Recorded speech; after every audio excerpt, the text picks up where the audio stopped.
Salut à tous, je fais un retour sur la WL Toy 144016 et 144001. Dernier retour, c'est des véhicules qui commencent à avoir un petit peu de l'âge. Donc voilà quoi, sur la 144001, c'est des bonnes petites voitures. Alors, elles sont pas super costauds, mais pour faire des petits sauts, franchement c'est super sympa.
Celle-ci, je lui avais mis châssis carbone ainsi que les cales, barre d'Ackerman, tout ça.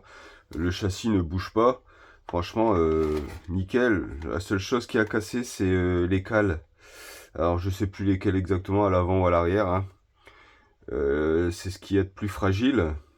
Sinon, les tourelles, impeccables aussi, c'est en carbone. Ce qui casse le plus souvent, bah, c'est les triangles. C'est du plastique assez cassant. Et bah bon, vu le prix des pièces, franchement, ça vaut rien quoi. Donc ça passe à la rigueur. Tout ce qui est engrenage, j'ai jamais eu de problème.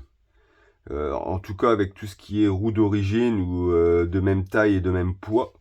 Là ici sur celle-ci j'ai mis des roues style un peu plus truggy et donc un petit peu plus lourde et voilà quoi, j'ai quand même réussi à cramer les différentiels d'origine, parce que ça fait quand même quelques années maintenant que j'ai cette voiture et j'ai jamais eu de problème, mais juste parce que là j'ai mis des roues plus grandes et je l'avoue j'ai tiré en 3S, chose qu'elle n'aime pas du tout. Du coup ça a cramé les dents des diffs. Donc j'ai changé les diffs, j'ai mis des diffs renforcés dedans, je verrai bien. Pour l'instant, avec ces roues-là, ça passe. Donc voilà, pas grand-chose à dire sur la 144001. Bonne petite voiture, franchement, top. En ce qui concerne la 144016, donc qui est tout plastique, c'est pareil. Franchement, après, elle a toujours tourné en mode piste. Donc jamais de saut, rien du tout. Donc au niveau du châssis qui est imitation carbone mais en plastique, franchement nickel. Rien à dire. C'est tout comme la 144001. C'est pareil. Les triangles sont les mêmes, donc sont assez fragiles si ça se prend des chocs. Après au niveau de la transmission, tout est plastique. Hein, les cardans, tout ça c'est plastique. Donc une fois j'ai testé en 3S. J'ai niqué les noix des diffs qui sont en plastique et qui, avec la force, sont pliés. Donc du coup, j'ai passé les noix à l'arrière en métal, ainsi que les cardans. Et puis voilà, le reste ne bouge pas. Si vraiment on veut... Alors, pour faire des sauts, je recommande pas la 144016. Pas du tout pour faire des sauts, c'est vraiment pas terrible.